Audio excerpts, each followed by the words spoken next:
Dear aspirants, ఈ topic లో మనం meaning, nature and scope and significance of political science అనేది చూద్దాం.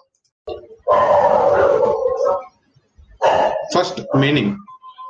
పొలిటికల్ సైన్స్ యొక్క మీనింగ్ ఏంటంటే, సో యాక్చువల్గా ఇది మనకి ఓల్డ్ పాలిటిక్స్ ని రిప్రజెంట్ చేస్తుంది. What is called political science. Old political science అనేది ఏం చేస్తుందండి, ఓల్డ్ పాలిటిక్స్ అనే దాన్ని రిప్రజెంట్ చేస్తుంది. ఫర్ ఎగ్జాంపుల్, ఇక్కడ చూడండి, పాలిటిక్స్ అనే పదాన్ని పోలీస్ అని ఒక గ్రీక్ పదం నుండి తీసుకున్నారు.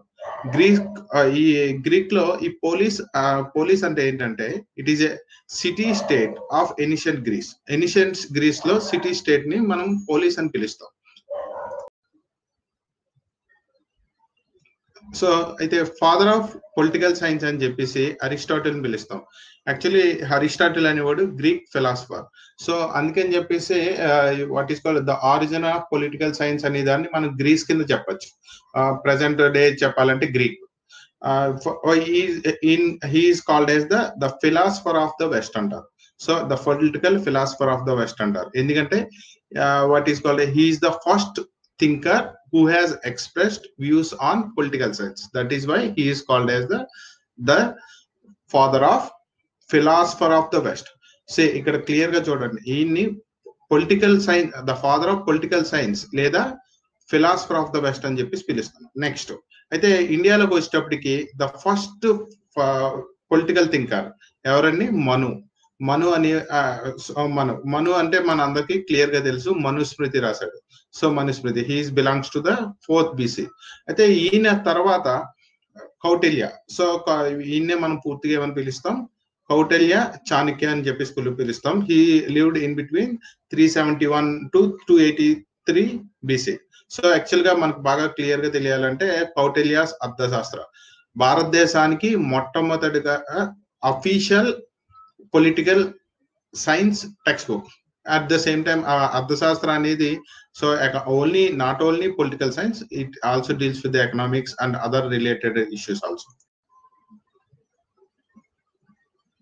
ఇన్ డీటెయిల్ గా చూసినట్లయితే, politics is not a mere institution of governance but also a mechanism of achieving social goals. Politics అనేది ఏంటంటే సింపుల్ గా it not only institution of governance. For example, take the example of central government are state governments. అవి only ఒక institutions కాదు, actual గా ఇవి దేనికోసం define చేసి so achieving of the societal goals. Achieving of societal goals అనేది దీనికి main objective. Example ఏంటంటే, దీని యొక్క main objective elimination of poverty, unemployment, protection and safety of the people is the ideology behind of this one. Next, political science is thus a study of the state. Political science అనేది ఏం చెప్తుందండి, study of the state, past, present and future అనే దాని గురించి detail గా చెప్తుంది. What is called, for example, take the example of the stand of Kashmir of the previous government, present government and what are the future governments. Already manaku telusu, Kashmir is a burning issue in between India and Pakistan since India got the independence. Next one is, it is a study of political organizations. Political science అనేది ఏం చేస్తుందండి, it is a study of political organizations. Best example ఏంటంటే, BJP ఏం చేస్తుంది, కాంగ్రెస్ ఏం చేస్తుంది, what are the steps to get in to the elections, what are the steps to get it win in the elections. ఇలాంటి అన్నిటి గురించి ఇది detail గా చెప్తుంది. అంతేకాకుండా it study of political institutions. Political institutions అనే దాని గురించి కూడా ఇది డీటెయిల్ గా చెప్తుంది. బెస్ట్ ఎగ్జాంపుల్ ఏంటంటే, who is president, vice president, what are the functions of the president, ఇలాంటి. నెక్స్ట్, పార్లమెంట్ అనే దాని గురించి, లెజిస్లేచర్ గురించి, ఎగ్జిక్యూటివ్ గురించి, జ్యుడిషియల్ గురించి ఇది కంప్లీట్ గా చూస్తుంది. ఓకే, అయితే పొలిటికల్ సైన్స్ ని ఏమని చెప్తారంటే, it's a father of many fields. Political science ని ఫాదర్ ఆఫ్ మెనీ ఫీల్డ్స్ అని ఎందుకు అన్నారంటే, పొలిటికల్ సైన్స్ అనే దాని నుండి మిగిలిన ఫీల్డ్స్ అని పుట్టినాయి. That is why it is having many sub fields. Best example, public administration. So second one is national politics, international relations, human rights, environmental politics, compared to politics, public law, economics, public policy. These are all called as the subfield of the political science. ఎందుకు sub fields అన్నారంటే ఈ అన్ని subjects కూడా ఎక్కడి నుండి వచ్చినాయి అని political science నుండి వచ్చినాయి. పొలిటికల్ సైన్స్ నుండి పుట్టిందే పబ్లిక్ అడ్మినిస్ట్రేషన్, పొలిటికల్ సైన్స్ నుండి పుట్టిందే నేషనల్ పాలిటిక్స్, పొలిటికల్ సైన్స్ నుండి ఇంటర్నేషనల్ రిలేషన్స్ అనేవి పుట్టినాయి, పొలిటికల్ సైన్స్ నుండి what is called as human rights అనేవి పుట్టినాయి. At the same time environmental politics అని పుట్టినాయి, కంపేర్ టు పాలిటిక్స్ పుట్టినాయి, పబ్లిక్ లా పుట్టింది, and economics and public policy. These are all the subjects which are called as the sub fields of the political science, even the political theory also. So actually ఇక్కడ మనం political science రాయలేదు, ఇక్కడ political theory రాసాం. So political theory is also what is called comes from the political science. Political science is called as the mother of the subject and father of the subject, and political theory and all these subjects are called as the what is called as ఇది. అంటే మీకు ఇక్కడ clear గా అర్థం కావడం కోసం నేను ఎట్లా రాయడం చెప్పాను. So what is called national politics నుండి ఎన్విరాన్మెంటల్ పాలిటిక్స్ వచ్చింది, కంపారిటివ్ పాలిటిక్స్ వచ్చింది, పబ్లిక్ లా వచ్చింది, ఇంటర్నేషనల్ రిలేషన్స్ నుండి ఎకనామిక్స్ వచ్చింది, పబ్లిక్ పాలసీ వచ్చింది. So like this. Nature of political science. What is the nature of political science? ఒక సబ్జెక్ట్ యొక్క nature అనే దాన్ని ఎట్లా చెప్తామంటే, సో ఫస్ట్ ఆఫ్ ఆల్ మనం ఒకసారి నేచర్ అంటే చూద్దాం. The basic or inherent feature or character or something or qualities of something. ఒక సబ్జెక్ట్ యొక్క క్వాలిటీస్ ని మనం ఏమని చెప్పచ్చు అండి? నేచర్ అని చెప్పచ్చు. సో అయితే the nature of political science been divided into 2 aspects. First one is a debate is going on. Political science is a science. Political science is a science. And the second one is political science is not a science. So first argument చూద్దాం. Political science is a science. Political science ని science అని ఎందుకు పిలుస్తున్నాం? Political can be studied in a systematic manner. So political can be studied in systematic manner. Experimentation is possible here. And next, which has absolute and universal laws. So ఒక universal laws అనేవి దీనికి ఉన్నాయి. Next, possible to make predictions in politics. So ఈ politics లో మనం predictions అనేవి పెట్టచ్చు. Next, not a science. Politics has no absolute and universal laws. Example, science లో ఉన్నట్లు దీంట్లో ఏ యూనివర్సల్ లాస్ అనేవి లేవు.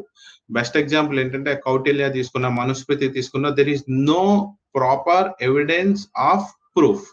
ఇవి నిజంగా ఎగ్జిస్ట్ అవుతాయి, ఇవి ప్రూవ్ అవుతాయి అని దానికి లేదు. అంటే ఒక బెస్ట్ ఎగ్జాంపుల్ నిపుణ్ పట్టుకుంటే కాలుతుంది అని తీసుకుందాం.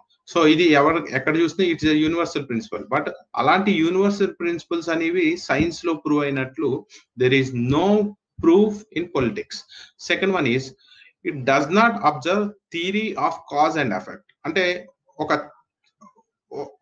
ఒక పని చేస్తే ఏంటి అవుట్పుట్ వస్తుంది, ఒకవేళ అవుట్పుట్ చేసిన పని మీద మళ్ళీ వస్తుందా? ఫర్ ఎగ్జాంపుల్, A+B = B+A అని రాయొచ్చు. అంటే A+B అనేది కాజ్ అనుకుంటే వాట్ ఈస్ కాల్డ్ B+A అనేది ఎఫెక్ట్. సో ఈ రెండాటిని మనం ఇక్కడ డిఫైన్ చేయొచ్చు. Next one is the subject of politics has not developed in regular study and regular manner.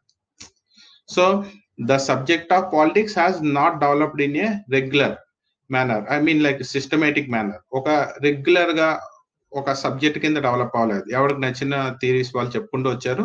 దాన్ని మనం we are using in the present day because we don't have any other alternative theories. So next one is scientific methods of observation and experimentation cannot be applied to the politics.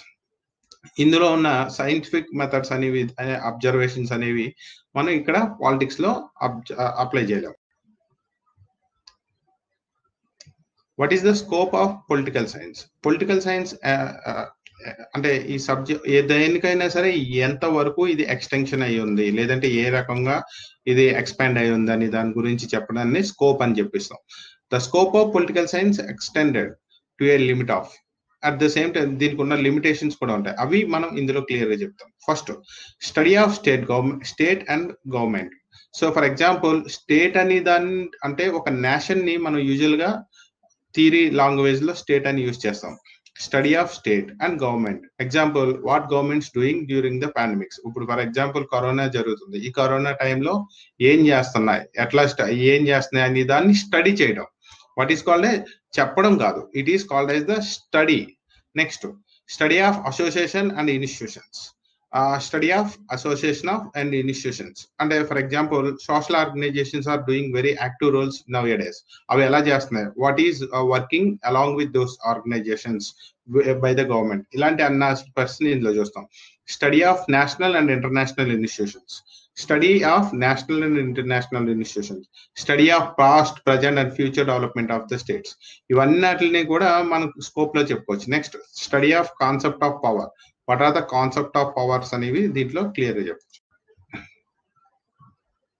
We will see some definitions of this. One is the branch of knowledge, political science, the branch of knowledge that deals with the state and the system of government, the scientific analysis of the political activity and behavior. This is called as the political science.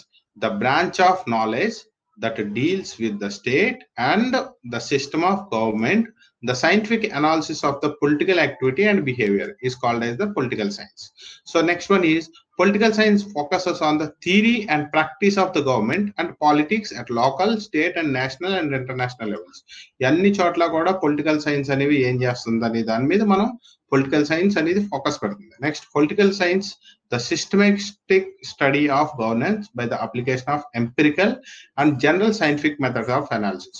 So ఇక్కడ చూడండి, the political science, the systematic study of the government by the application of empirical and the general scientific methods of analysis. ఇవన్నీ కూడా మొత్తం మనం political science. So next, the significance of political science will be discussed in the next topic because it is too lengthy.